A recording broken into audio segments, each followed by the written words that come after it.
Olá, tudo bem? Meu nome é Nítria, eu sou aluna de Letras Português, Perspectiva Literatura, e hoje eu vou mostrar para vocês um pouquinho do meu projeto de pesquisa de iniciação científica chamado Os Predicados Verbais em Apinauã.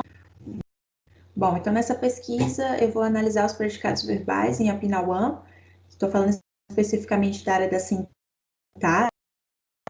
Os grandes objetivos dessa pesquisa foi entender os funcionamentos dos predicados verbais, mas também precisei analisar os predicados nominais. Vou explicar mais para frente o porquê da necessidade de entender os predicados formados por nomes. Também precisei analisar as categorias de tempo, aspecto e modalidade.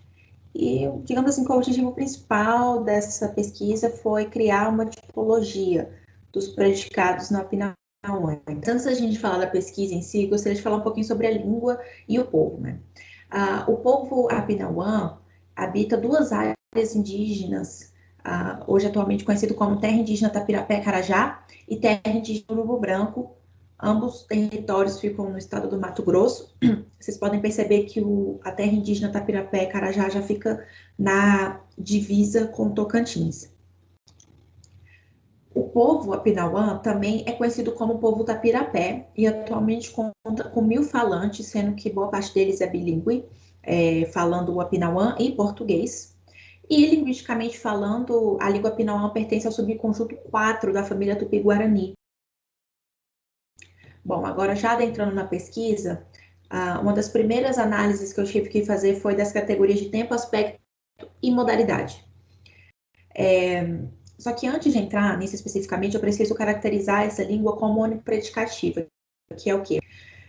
São línguas em que o predicado, tanto por nomes quanto por verbos, ou seja, um predicado ele pode ser completo somente com um, e não necessariamente vai ser normalmente acontece no português, então não tem necessidade de cópula.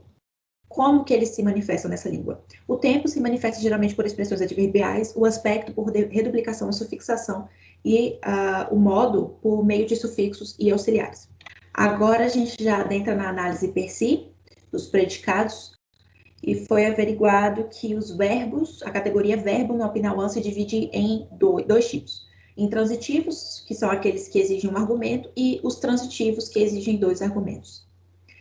Falando especificamente dos verbos intransitivos, ou seja, aqueles que exigem um argumento, eles podem formar orações ativas ou descritivas. Agora, falando dos verbos transitivos, aqueles que requerem 2 argumentos, nós temos a situação de que um argumento assume a função de sujeito e outro argumento a função de objeto. Então, nós temos aqui a formação das orações transitivas, né, como do exemplo abaixo. Então, os predicados verbais. Mas, como eu disse, eu também preciso analisar os predicados nominais, ou seja, aqueles formados por nomes, né, tendo como núcleo um nome. No Apinauã, esses predicados podem ser divididos em existenciais e equativos inclusivos. Orações existenciais são aquelas que demonstram a existência de alguma coisa, e orações equativas ou inclusivas são aquelas que indicam como uma parte está incluída dentro do todo. No exemplo colocado, jabuti é da mata, a gente está se referindo como jabuti é uma parte do todo mata. Então, essa foi a análise dos predicados nominais. Bom, disso tudo nós podemos concluir que os predicados em Apinauã demonstram a característica de omnipredicatividade, ou seja, podemos ter predicados tanto nominais quanto verbais. Também analisamos que o tempo, aspecto e modalidade são associados ao predicado como um todo, independente de serem formados por nomes ou verbos. E essas 3 categorias não se restringem somente ao verbo, como, por exemplo, no português. Os verbos são divididos em intransitivos e transitivos, então nós podemos formar orações intransitivas ativas, orações intransitivas descritivas e orações transitivas. Já na categoria dos nomes, a gente pode observar predicados existenciais e predicados equativos.